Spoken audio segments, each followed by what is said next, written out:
नमस्ते दोस्तों और स्वागत है हमारे चैनल पर। क्या आपने कभी सोचा है कि भारत की मिट्टी में प्यार और एकता के बीज कैसे बोए गए? कैसे अलग अलग दिखने वाले रास्ते एक ही मंजिल की ओर ले गए? आज हम आपको ले चलेंगे एक ऐसे सुनहरे दौर में जब भक्ति और सूफी आंदोलनों की लहर ने पूरे भारत को अपनी आगोश में ले लिया। ये सिर्फ धार्मिक आंदोलन नहीं थे, ये थे दिलों को जोड़ने वाले, समाज को बदलने वाले और एक खूबसूरत कल्चरल अमालगमेशन यानी सांस्कृतिक संगम रचने वाले आंदोलन। इस वीडियो में हम जानेंगे कौन थे कबीर, गुरु नानक, चैतन्य और मीराबाई जैसे महान भक्ति संत। सूफीवाद की रूह क्या थी और चिश्ती, सुहरावर्दी जैसे सिलसिले कैसे फैले और कैसे इन दोनों आंदोलनों ने मिलकर भारत की आत्मा को छुआ और हमारी संस्कृति को इतना अमीर बनाया। तो कुर्सी की बेल्ट बांध लीजिए, रॉकेट, क्योंकि हम शुरू करने जा रहे हैं प्यार, भक्ति और एकता का एक अद्भुत सफर। चलिए शुरू करते हैं। नमस्ते दोस्त, चिंता मत करो, मैं तुम्हें भक्ति और सूफी आंदोलन के बारे में बिल्कुल आसान तरीके से समझाऊंगा। चलो शुरू करते हैं। भक्ति और सूफी आंदोलन, भगवान से प्यार करने का आसान रास्ता। ये सब शुरू कैसे हुआ? इंट्रोडक्शन। सोचो, बहुत समय पहले भारत में कुछ लोग सोचते थे कि भगवान तक पहुंचना बहुत मुश्किल है। बड़े बड़े पूजा पाठ करने पड़ते थे, बहुत सारे नियम मानने पड़ते थे और समाज में ऊंच नीच जाति का बहुत भेदभाव था। आम आदमी, गरीब लोग सोचते थे कि क्या भगवान सिर्फ बड़े और अमीर लोगों के ही होते हैं? तभी दो बहुत अच्छे और प्यारे विचार वाले आंदोलन शुरू हुए। भक्ति आंदोलन हिंदू धर्म से जुड़ा हुआ, सूफी आंदोलन इस्लाम धर्म से जुड़ा हुआ। इन दोनों आंदोलनों ने लोगों को बताया कि भगवान तक पहुंचने का सबसे अच्छा रास्ता है प्यार और दिल से भक्ति करना।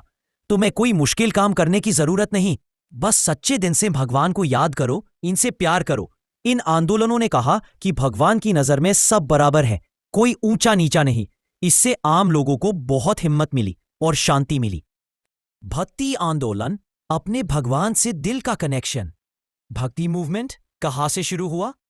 ये कहानी शुरू हुई दक्षिण भारत, साउथ इंडिया में, बहुत पहले 7वीं से 12वीं सदी। वहां दो तरह के संत थे।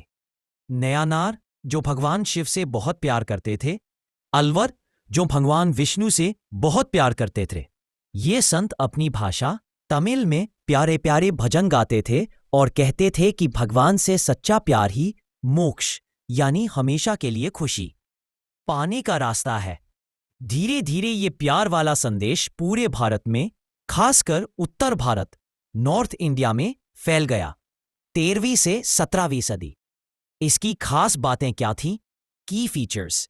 मेरा भगवान, मेरा प्यारा भगवान। भक्ति आंदोलन ने सिखाया कि तुम अपने मनपसंद भगवान जैसे कृष्ण, राम, शिव या मां दुर्गा से सीधे दिल से जुड़ सकते हो, जैसे तुम अपने मम्मी पापा या दोस्त से जुड़ते हो। भगवान कोई दूर की चीज नहीं, वो तुम्हारे बहुत करीब है। तुम्हें बस उन्हें प्यार से याद करना है। इसके लिए किसी पंडित या पुजारी की जरूरत नहीं, तुम खुद ही भगवान से बात कर सकते हो। सब बराबर हैं, इक्वालिटी। इस आंदोलन ने कहा भगवान के लिए कोई छोटा बड़ा, अमीर गरीब, ऊंची जाति नीची जाति नहीं है, सब इंसान बराबर है। कबीर और गुरु नानक जैसे संतों ने तो खुलकर कहा कि जाति पाति बेकार है, भगवान का प्यार सबके लिए है। इसीलिए गरीब और पिछड़े लोगों को ये आंदोलन बहुत पसंद आया। उन्हें लगा कि कोई तो है जो उन्हें भी बराबर समझता है। दिखावा नहीं, सच्चा प्यार चाहिए। Opposition to ritualism. भक्ति संतों ने कहा कि भगवान को बड़े बड़े यज्ञ, पूजा पाठ या मुश्किल रस्मों से ज्यादा तुम्हारा सच्चा प्यार पसंद है। मन साफ रखो, दिल में श्रद्धा रखो, यही असली पूजा है। बाहर के दिखावे की जरूरत नहीं। अपनी भाषा में गाओ, अपनी भाषा में समझो। Use of vernacular languages. Sanskrit जैसी मुश्किल भाषा की जगह आम लोगों की भाषा जैसे हिंदी, अवधी, राजस्थानी, तमिल में भजन और कविताएं लिखी। जैसे तुलसीदास जी ने रामचरितमानस अवधी में लिखी, कबीर ने हिंदी में दोहे कहे, मीराबाई ने राजस्थानी में कृष्ण के भजन गाए। इससे क्या हुआ? सब लोग आसानी से भगवान की बातें समझ पाए और गा पाए। प्यार बस प्यार, emphasis on love and devotion. ज्ञान या तपस्या से ज्यादा जरूरी है भगवान के लिए प्यार और समर्पण। भक्ति। भगवान बहुत दयालु हैं, प्यार करने वाले हैं। तुम बस सच्चे मन से उनके पास जाओ, मीराबाई के भजन सुनो, तुम्हें पता चलेगा कि भगवान से कितना गहरा प्यार हो सकता है। सब मिलकर गाओ। Community and inclusivity. भक्ति आंदोलन में लोग साथ मिलकर भजन गाते थे, कीर्तन या भजन संध्या कहते हैं। जब सब साथ गाते तो ऊंच नीच, जात पात सब भूल जाते थे। सब बस भगवान के प्यार में खो जाते थे। चैतन्य महाप्रभु ने हरे कृष्ण का कीर्तन शुरू किया, जिससे लोग खुशी से नाचते गाते थे।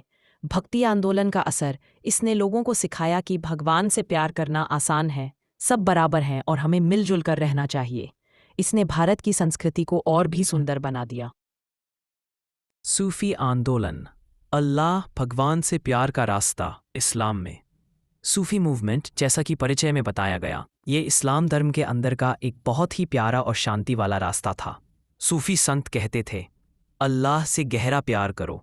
जैसे भक्ति संत अपने भगवान से प्यार करते थे, वैसे ही सूफी संत अल्लाह से बहुत गहरा दिल से प्यार करते थे। मन को साफ रखो। बाहरी दिखावे से ज्यादा अंदर की सच्चाई और पवित्रता जरूरी है।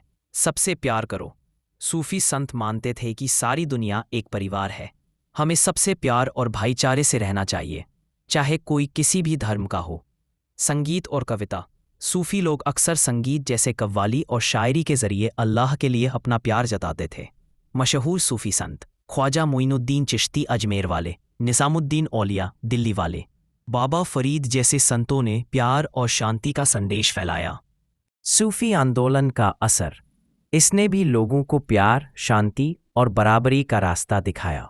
इसने हिंदू और मुसलमानों के बीच प्यार बढ़ाने में मदद की, क्योंकि दोनों ही आंदोलनों में प्यार और भक्ति की बात थी। तो हमने क्या सीखा? समरी। भक्ति और सूफी आंदोलन भारत में तब शुरू हुए जब धर्म बहुत मुश्किल लगता था और समाज में भेदभाव था। भक्ति आंदोलन हिंदू धर्म में ने सिखाया, अपने भगवान से सीधे प्यार करो, सब इंसान बराबर है। दिखावे वाले पूजा पाठ से अच्छा है सच्चा प्यार। आम लोगों की भाषा में भजन गाओ, मिलकर भजन कीर्तन करो। सूफी आंदोलन इस्लाम धर्म में ने सिखाया, अल्लाह से दिल से प्यार करो, मन साफ रखो, प्यार और भाईचारे से रहो। संगीत और शायरी से प्यार जताओ। दोनों का मकसद लोगों को भगवान से जोड़ना, प्यार और बराबरी सिखाना और समाज को बेहतर बनाना। ये दोनों आंदोलन बहुत जरूरी थे, क्योंकि इन्होंने आम आदमी को भगवान के करीब ला दिया और भारत की मिली जुली संस्कृति, गंगा जमुनी तहजीब को और मजबूत बनाया। चलो इन महान भक्ति संतों के बारे में एकदम आसान भाषा में समझते हैं। महान भक्ति संत जिन्होंने भगवान से प्यार करना सिखाया।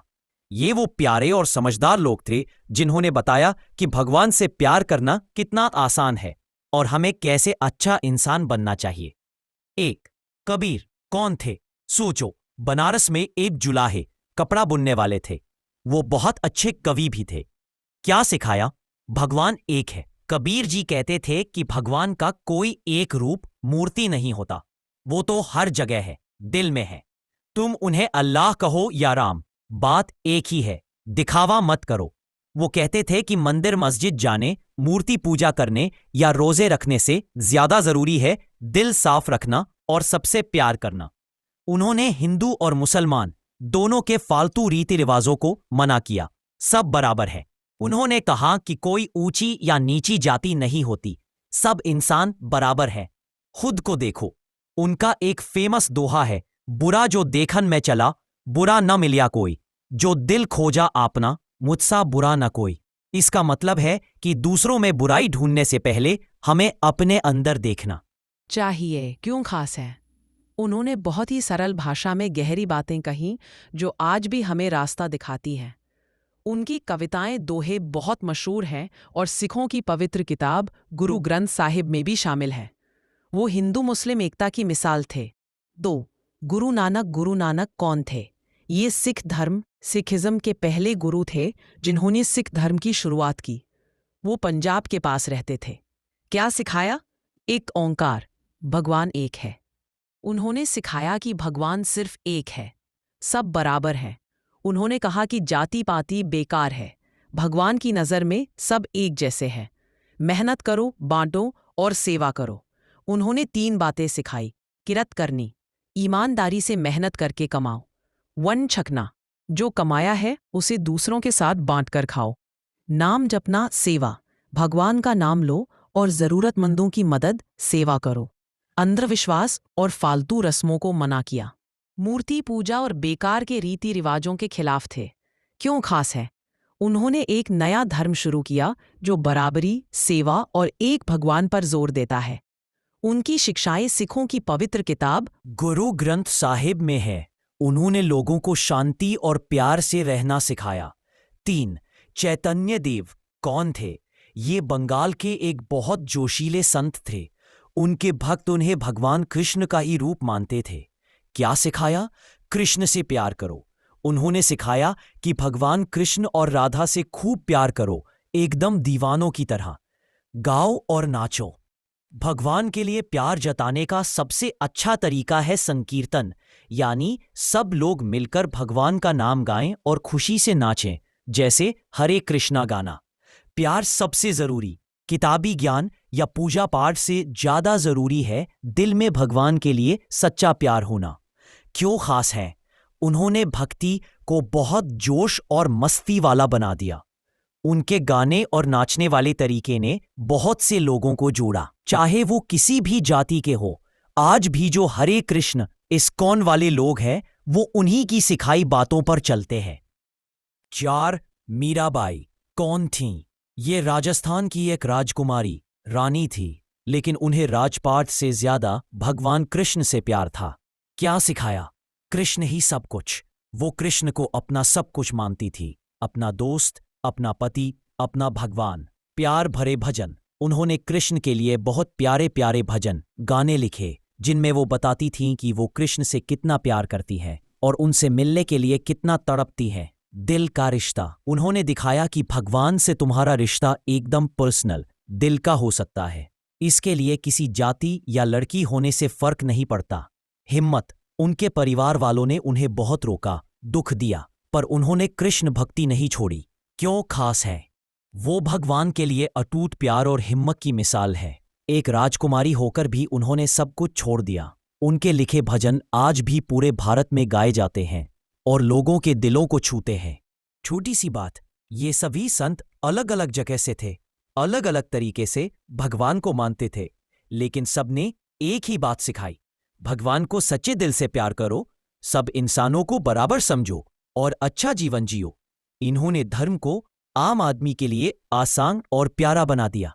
ठीक है दोस्त, चलो भक्ति आंदोलन के असर और सूफी आंदोलन के बारे में भी एकदम आसान कहानी की तरह समझते हैं। टेंशन मत लो, सब समझ आ जाएगा। भक्ति आंदोलन का असर, इसने क्या क्या बदला? इम्पैक्ट ऑफ भक्ति आइडियोलॉजी।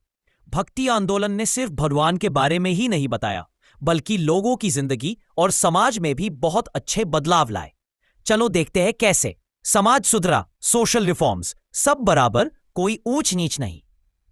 पहले समाज में जाति को लेकर बहुत भेदभाव था। भक्ति संतों ने कहा, यह गलत है, भगवान के लिए सब बच्चे एक जैसे हैं, कोई जन्म से बड़ा या छोटा नहीं होता। कबीर की सीख। कबीर जी ने कहा, जात ना पूछो साधु की, पूछ लीजिए ज्ञान। मतलब किसी साधु या किसी भी इंसान से उसकी जाति मत पूछो, उसका ज्ञान देखो। किसको फायदा हुआ? जो गरीब थे, नीची जाति के माने जाते थे, और औरतें थी, उन्हें बहुत हिम्मत मिली। उन्हें लगा कि हम भी बराबर हैं, भगवान हमसे भी प्यार करते हैं। धर्मों में दोस्ती बढ़ी, रिलीजियस हार्मनी। हिंदू मुस्लिम भाई भाई। उस समय हिंदू और मुसलमानों के बीच कभी कभी झगड़े हो जाते थे। भक्ति और सूफी संतों ने कहा, अरे लड़ क्यों रहे हो, भगवान तो एक ही है, बस नाम अलग अलग हैं। कबीर की बात। कबीर ने कहा, अल्लाह और राम एक ही भगवान के नाम है। क्या हुआ? लोगों ने एक दूसरे के धर्म की इज्जत करना सीखा। सबने समझा को प्यार और अच्छी बातें तो हर धर्म सिखाता है। इससे शांति बढ़ी, हमारी संस्कृति और भी अच्छी हो गई। Cultural contributions. आम भाषा में गीत कविता। संतों ने मुश्किल संस्कृत की जगह लोगों की अपनी भाषा, हिंदी, तमिल, बंगाली आदि में भजन, दोहे, कविताएं लिखी। ज्ञान सबके लिए। इससे भगवान की बातें और ज्ञान आम आदमी तक पहुंच गया। पढ़ना लिखना आसान हुआ। संगीत ही संगीत। मीराबाई के भजन, कबीर के दोहे, चैतन्य का कीर्तन, ये सब हमारे संगीत का हिस्सा बन गए। आज भी हम इन्हें गाते सुनते हैं। सोचो कितना सुंदर संगीत दिया इन्होंने। लोगों को अंदर से ताकत मिली। Spiritual empowerment. भगवान से सीधा कनेक्शन। संतों ने बताया कि भगवान से बात करने के लिए किसी पुजारी या मौलवी की जरूरत नहीं। तुम सीधे दिल से भगवान को याद कर सकते हो। औरतों को आवाज मिली। मीराबाई जैसी औरतों ने दिखाया कि वो भी खुलकर भगवान से प्यार कर सकती हैं, भजन गा सकती हैं, भले ही समाज उन्हें रोके। इससे दूसरी औरतों को भी हिम्मत मिली। प्यार सबसे बड़ी ताकत। भक्ति ने सिखाया कि नफरत से नहीं, प्यार और नम्रता से दुनिया जीती जा सकती है। सच्चे दिल से भगवान को याद करो, मन शांत रहेगा। छोटी सी बात, कंक्लूजन फॉर भक्ति इम्पैक्ट।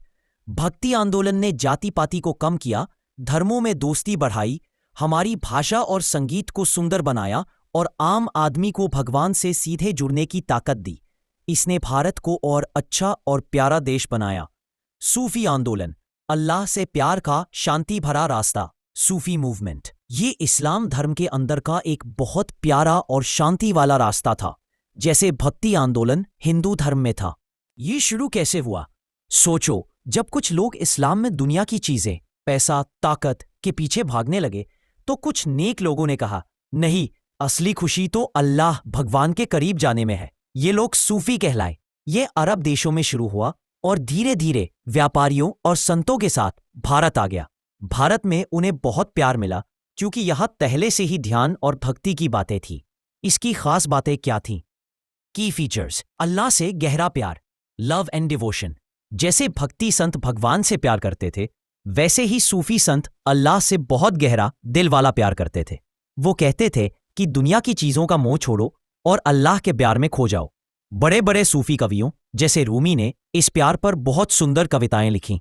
सब इंसान भाई भाई, यूनिवर्सल ब्रदरहुड।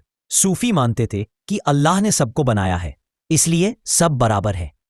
कोई मुसलमान, कोई अमीर, कोई गरीब नहीं, सब एक परिवार है। उनकी दरगाहों, मज़ारों पर हर धर्म के लोग जाते थे और आज भी जाते हैं। इससे लोगों में एकता बढ़ी। अल्लाह को याद करने के तरीके, मिस्टिकल प्रैक्टिसेस, जिक्र, बार बार अल्लाह का नाम लेना या उनकी तारीफ करना ताकि मन शांत हो और अल्लाह की याद आए। जैसे हम माला जपते हैं। समा, संगीत सुनना और नाचना, जैसे कव्वाली। सूफियों का मानना था कि संगीत और नाच से वो दुनिया को भूलकर अल्लाह के बहुत करीब महसूस करते हैं। कभी गोल गोल घूमने वाले दरवेश देखे हैं? वो यही करते हैं। ध्यान और सादा जीवन, मेडिटेशन एंड एसेटिसिज्म। बहुत से सूफी संत सादा जीवन जीते थे, कम खाते थे, कम सोते थे और ज्यादातर वक्त अल्लाह को याद करने और ध्यान करने में लगाते थे। संतों, पीर और वली की इज्जत, रेवरेंस फॉर सेंट्स। सूफी संतों को पीर या वली कहते थे। ये लोगों को अल्लाह का रास्ता दिखाते थे। जैसे टीचर हमें पढ़ाते हैं, जब इन संतों की मृत्यु हो जाती तो उनकी कब्र, जिसे दरगाह कहते हैं, पर लोग दुआ मांगने जाते थे। जैसे अजमेर में ख्वाजा मोइनुद्दीन चिश्ती की दरगाह या दिल्ली में निजामुद्दीन औलिया की दरगाह। ये जगह आज भी शांति और दुआ के बड़े केंद्र है। छोटी सी बात, कंक्लूजन फॉर सूफी मूवमेंट। सूफी आंदोलन ने इस्लाम को प्यार, शांति और बराबरी का रास्ता दिखाया। उन्होंने संगीत और कविता से अल्लाह के लिए प्यार जताया और सिखाया कि सब इंसान भाई भाई है। भक्ति आंदोलन की तरह ही सूफी आंदोलन ने भी भारत की संस्कृति को और अमीर बनाया और लोगों को आपस में जोड़ा। तो दोस्त, भक्ति और सूफी आंदोलन दोनों ही प्यार, बराबरी और शांति सिखाने वाले बहुत अच्छे रास्ते थे। इन्होंने भारत को वो खूबसूरत देश बनाने में मदद की जहां अलग अलग धर्म के लोग प्यार से रह सकें। वाह मेरे दोस्त, चलो इन आखिरी टॉपिक्स को भी एकदम मक्खन की तरह आसान बनाते हैं। तैयार हो जाओ कहानी सुनने के लिए। भारत में सूफी संतों के खास group, teams of Sufi cents, prominent Sufi orders in India. सोचो, सूफी संत अल्लाह से प्यार करने वाले लोग थे। जैसे स्कूल में अलग अलग हाउस होते हैं, रेड हाउस, ब्लू हाउस, वैसे ही सूफियों के भी अलग अलग ग्रुप या ऑर्डर, सिलसिला बन गए। सबका मकसद एक ही था, अल्लाह से प्यार करना, और तरीके थोड़े थोड़े अलग थे। चलो कुछ खास ग्रुप्स के बारे में जानते हैं। चिश्ती ग्रुप, भारत का सबसे फेमस और दिलवाला ग्रुप। शुरू किसने किया? ख्वाजा मोइनुद्दीन चिश्ती ने। वो अजमेर आए थे। तुमने अजमेर शरीफ दरगाह का नाम सुना होगा। इनका स्टाइल क्या था? सादगी, बहुत सिंपल तरीके से रहते थे। प्यार और सेवा, कहते थे सबसे प्यार करो, गरीबों की मदद करो। संगीत, कव्वाली, अल्लाह को याद करने के लिए गाना बजाना, समा कव्वाली इन्हें बहुत पसंद था। राजा महाराजा से दूरी, पैसे और ताकत से दूर रहते थे। इस ग्रुप के हीरो संत ख्वाजा मोइनुद्दीन चिश्ती अजमेर वाले बाबा बहुत दयालु थे। बाबा फरीद पंजाब के संत बहुत प्यारी कविताएं लिखते थे।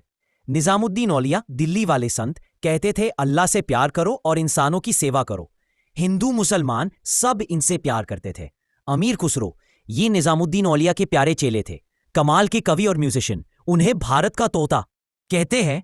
कव्वाली को फेमस करने में इनका बड़ा हाथ था। उन्होंने हिंदी हिंदवी में भी खूब लिखा। सुहरावर्दी ग्रुप, सुहरवर्दी ऑर्डर, थोड़े नियम वाले, शुरू किसने किया? शेख बहाउद्दीन जकारिया ने, मुल्तान जो अब पाकिस्तान में है। इनका स्टाइल क्या था? चिश्ती वालों जितने सिंपल नहीं थे। इस्लाम के नियमों शरिया को मानते थे। कभी कभी राजाओं से भी मिलते जुलते थे। पढ़ाई लिखाई पर भी जोर देते थे। कादिरी ग्रुप, कादिरी ऑर्डर, भक्ति और नियम दोनों, शुरू किसने किया? बगदाद में अब्दुल कादिर जिलानी ने, भारत में बाद में आया। इनका स्टाइल क्या था? खुद नेक बनना, अल्लाह की खूब इबादत पूजा करना, इस्लाम के नियमों को भी मानना, मन को साफ रखना और अल्लाह पर भरोसा करना। नक्शबंदी ग्रुप, नक्शबंदी ऑर्डर, चुपचाप ध्यान वाले, शुरू किसने किया? ख्वाजा बहाउद्दीन नक्शबंद ने। भारत में ख्वाजा बाकी बिल्ला लाए। इनका स्टाइल क्या था? चुपचाप ध्यान, जिक्र खफी। ये लोग चिश्ती वालों की तरह गाते बजाते नहीं थे, बल्कि चुपचाप मन में अल्लाह को याद करते थे। नियम पक्के से मानना, इस्लाम के नियमों को बहुत सख्ती से मानते थे। दिमाग और दिल दोनों से अल्लाह को महसूस करना। छोटी सी बात, कंक्लूजन फॉर सूफी ऑर्डर्स, ये सब अलग अलग सूफी ग्रुप थे, जैसे अलग अलग रास्ते जो एक ही मंजिल अल्लाह का प्यार तक जाते थे। सबने भारत में प्यार और शांति फैलाने में मदद की। भारत पर सूफी आंदोलन का असर क्या क्या अच्छा हुआ? Impact of Sufism in India. Sufi संतों ने भारत में बहुत अच्छी अच्छी चीजें की। धर्मों में दोस्ती कराई। रिलीजियस हार्मनी, जब हिंदू मुसलमानों में कभी तनाव होता था, सूफी संतों ने पुल का काम किया। उन्होंने कहा, अरे भाई, भगवान अल्लाह तो एक ही है, प्यार से रहो। उनकी दरगाहों पर सब धर्मों के लोग आते थे, बिना किसी भेदभाव के। इससे एकता बढ़ी, हमारी संस्कृति को और सुंदर बनाया। कल्चरल इन्फ्लुएंस, संगीत, उन्होंने हमें कव्वाली जैसा खूबसूरत संगीत दिया जिसमें अल्लाह के लिए प्यार होता है। अमीर खुसरो का नाम याद है ना? कविता, उन्होंने उर्दू, फारसी और हिंदी जैसी भाषाओं में दिल छू लेने वाली कविताएं शायरी लिखी। आर्किटेक्चर, घर बनाने का स्टाइल, सूफियों की दरगाहें देखो कितनी सुंदर बनी होती है। उनमें भारतीय और इस्लामी दोनों स्टाइल मिक्स होते हैं। गरीबों की मदद की, सोशल वेलफेयर। सूफियों की दरगाहें सिर्फ पूजा की जगह नहीं थी, बल्कि लंगर, फ्री किचन भी चलाती थी, जहां कोई भी भूखा आदमी खाना खा सकता था। वो मुसाफिरों को रहने की जगह देते थे और गरीबों की मदद करते थे। लोगों को अच्छा इंसान बनाया। स्पिरिचुअल इन्फ्लुएंस, उन्होंने सिखाया कि दिखावा छोड़ो, दिल साथ रखो, सबसे प्यार करो और सीधे अल्लाह से जुड़ो। उनकी बातों से लाखों लोगों को शांति मिली और अच्छा जीवन जीने की प्रेरणा मिली। छोटी सी बात, कंक्लूजन फॉर सूफी इम्पैक्ट। सूफी आंदोलन ने भारत में धर्मों के बीच प्यार बढ़ाया, हमारे संगीत, शायरी और बिल्डिंग्स को खूबसूरत बनाया, गरीबों की मदद की और लोगों को अच्छा इंसान बनना सिखाया। वाह, भक्ति और सूफी आंदोलन, जुड़वा भाई जैसे। कंपैरिजन एंड सिंथेसिस ऑफ भक्ति एंड सूफी मूवमेंट्स। सोचो, भक्ति आंदोलन हिंदू धर्म से और सूफी आंदोलन इस्लाम धर्म से अलग अलग घर से थे, पर उनकी आदतें और बातें बहुत मिलती जुलती थीं, जैसे वो जुड़वा भाई हो। चलो देखें कैसे। दोनों को प्यार पसंद था, शेयर्ड एम्फेसिस ऑन डिवोशन। कहते थे भगवान रामकृष्ण से दिल से प्यार, भक्ति करो। सूफी कहते थे अल्लाह से दिल से प्यार, इश्क करो। दोनों मानते थे कि भगवान अल्लाह तक पहुंचने के लिए किसी पंडित या मौलवी की जरूरत नहीं, बस सच्चा प्यार चाहिए। दोनों को दिखावा नापसंद था। रिजेक्शन ऑफ रिचुअलिज्म, भक्ति कहते थे फालतू के पूजा पाठ, मूर्ति पूजा, जात पात बेकार है, दिल साफ रखो। कहते थे सिर्फ नमाज रोजे का दिखावा मत करो, मन में सच्चाई और प्यार होना चाहिए। दोनों असली धर्म दिल में होता है, बाहरी रस्मों में नहीं। दोनों सबको बराबर मानते थे। Inclusivity and social equality. भक्ति कहा कोई ऊंच नीच नहीं, सब बराबर है, जाति बेकार है। सूफी कहा अल्लाह की नजर में सब बराबर हैं, हिंदू हो या मुसलमान। दोनों गरीबों को, पिछड़े लोगों को गले लगाया और उन्हें इज्जत दी। दोनों ने मस्त गाने, कविताएं दी। कल्चरल कॉन्ट्रीब्यूशंस, आम लोगों की भाषा में भजन, कीर्तन, दोहे लिखे, जैसे मीराबाई, कबीर। सूफी आम लोगों की भाषा में शायरी, कव्वाली बनाई, जैसे अमीर खुसरो। दोनों ने भारत के संगीत और साहित्य को बहुत अमीर बना दिया। दोनों ने कहा भगवान अल्लाह एक है। स्पिरिचुअल सिंथेसिस, भक्ति, कबीर और नानक जैसे संतों ने कहा राम और अल्लाह एक ही है, भगवान हर जगह है। सूफी भी मानते थे कि अल्लाह हर चीज में है। वहदत अल वजूद, मिलकर भारत की मिली जुली संस्कृति, गंगा जमुनी तहजीब को मजबूत बनाया, जहां सब प्यार से रहते हैं। आखिरी बात, कंक्लूजन फॉर कंपैरिजन। भक्ति और सूफी आंदोलन अलग अलग धर्मों से आए, पर दोनों का दिल एक जैसा था। दोनों ने प्यार, बराबरी और सच्ची भक्ति सिखाई। उन्होंने मुश्किल धर्म को आसान बनाया, लोगों को जोड़ा और भारत को एक बेहतर और खूबसूरत देश बनाने में बहुत मदद की। तो दोस्तों, ये की कहानी भक्ति और सूफी आंदोलनों की। दो धाराएं जो अलग अलग स्रोतों से निकली, पर मिली प्यार और इंसानियत के सागर में। हमने देखा कैसे कबीर के दोहे, नानक की वाणी, चैतन्य का कीर्तन और मीरा के भजन आज भी हमारे दिलों में गूंजते हैं, और कैसे सूफी संतों की दरगाहें आज भी अमन और भाईचारे का पैगाम देती है। सच में ये आंदोलन इस बात का सबूत है कि जब दिल में सच्ची भक्ति और सबके लिए प्यार हो तो कोई दीवार ऊंची नहीं रहती। यही है असली कल्चरल अमेलगमेशन। उम्मीद है आपको ये सफर पसंद आया होगा और कुछ नया सीखने को मिला होगा। अगर आपको ये वीडियो अच्छा लगा तो इसे जोरदार लाइक देना ना भूलें। अपने दोस्तों और परिवार के साथ इसे शेयर करें ताकि ये ज्ञान और प्यार सब तक पहुंचे। और हाँ, अगर आप ऐसे ही दिलचस्प ऐतिहासिक और सांस्कृतिक वीडियो देखना चाहते हैं तो हमारे चैनल को अभी सब्सक्राइब करें, बिलोज शेयर और बेल आइकॉन बिल्कुल ना भूलें। नीचे कमेंट करके जरूर बताएं कि आपको इस वीडियो में सबसे ज्यादा क्या पसंद आया, या आप अगला वीडियो किस टॉपिक पर देखना चाहेंगे। हम मिलेंगे आपसे अगले वीडियो में। तब तक सीखते रहिए, मुस्कुराते रहिए और प्यार फैलाते रहिए। अलविदा।